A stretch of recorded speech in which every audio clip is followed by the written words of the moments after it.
I've done my very first wild solo camp. I've never done this before. It was a spur of the moment, so I last minute decided, thank you sheep, last minute decided that I was going to have 2 days off work, so I have come in the weekday, only because I was hoping it was just going to be a bit quieter, and the weather has just been beautiful at the moment, so I really just want to make the most of it, and I just wanted to go for it, to be honest. I've been meaning to do this for ages.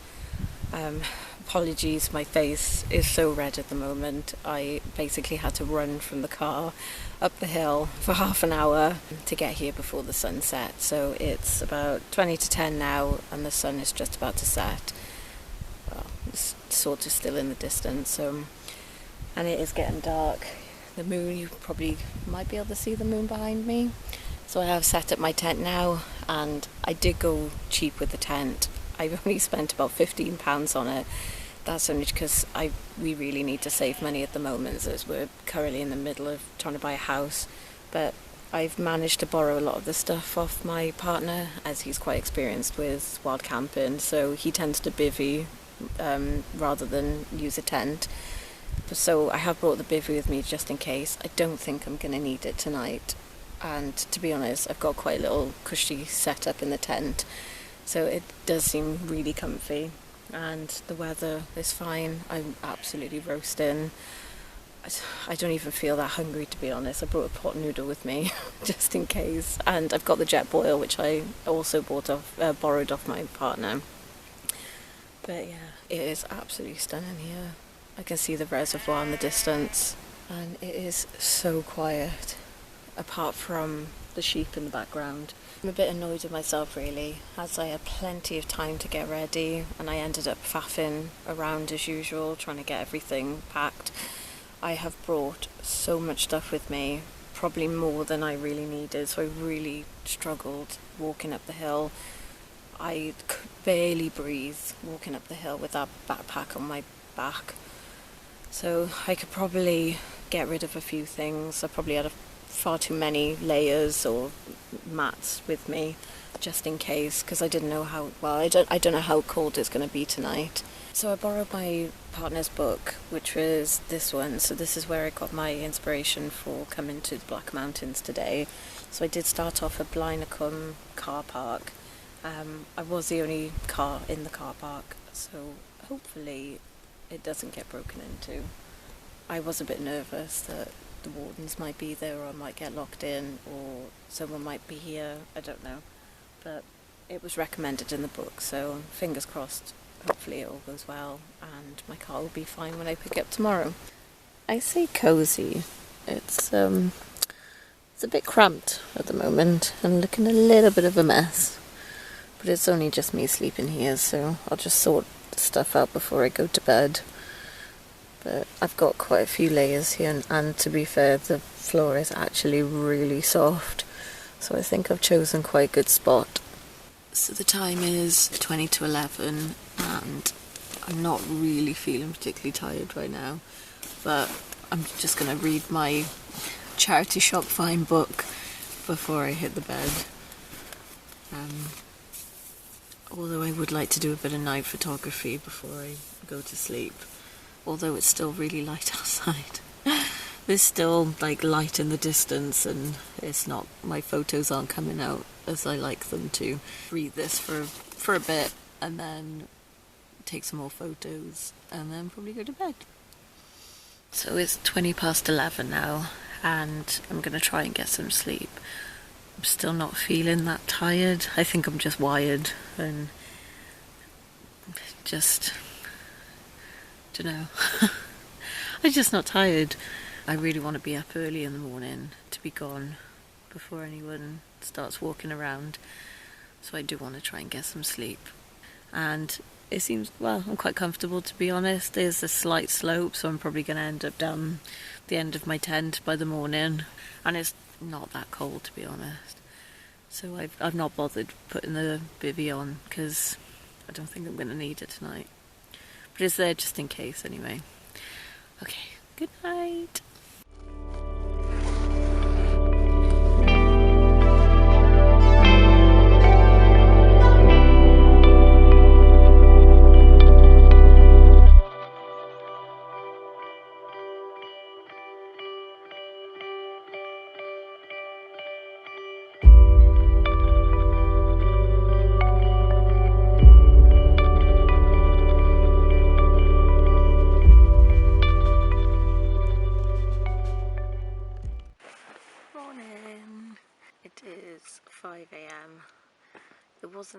best night's sleep I've had, although I've had worse.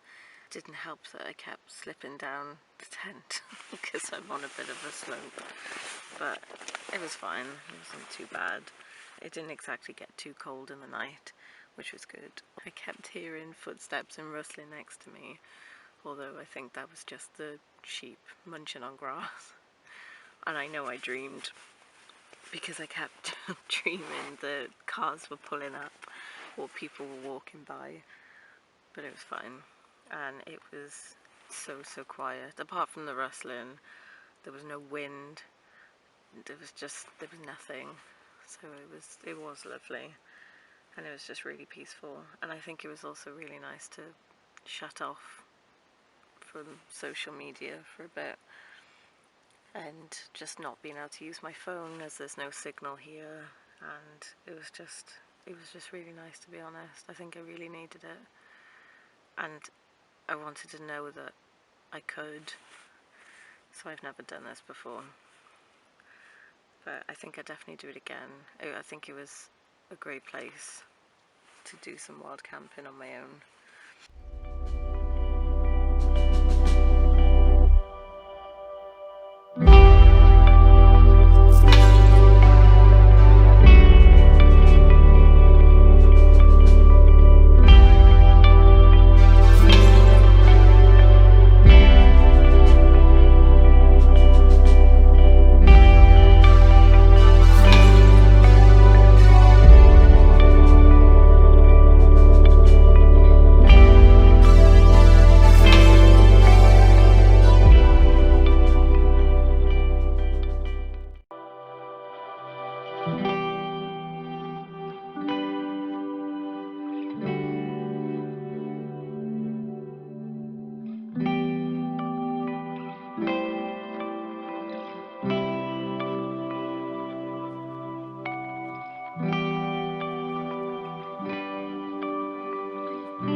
A couple of things I failed on this wild camping trip. Not only did I forget a pillow last night, and I had to improvise by using the bivvy, I also forgot to bring a fork, so I have a pasta pot and a jet boil and no fork. So thank God for my breakfast bar. This will just have to do.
So I made it back to the car, and oh my god, I was so hot and bothered.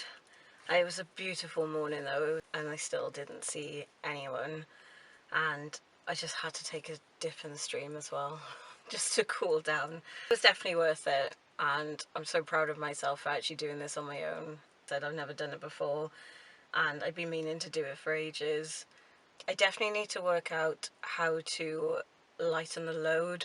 I didn't bother summiting today because my bag was just too heavy to work out what it is that I need and don't need. It probably doesn't help that I have a really bulky one-man tent that costs £15 plus my camera equipment as well. But yeah, my bag was just too heavy, and I've got some lovely bruises on my arm from the bag. To do that again, I think I might have to do another weekday because it was lovely and quiet, and I'm dreading ever trying wild camping on a weekend. But we shall see. But I made it back in the car, and it is 20 to 8.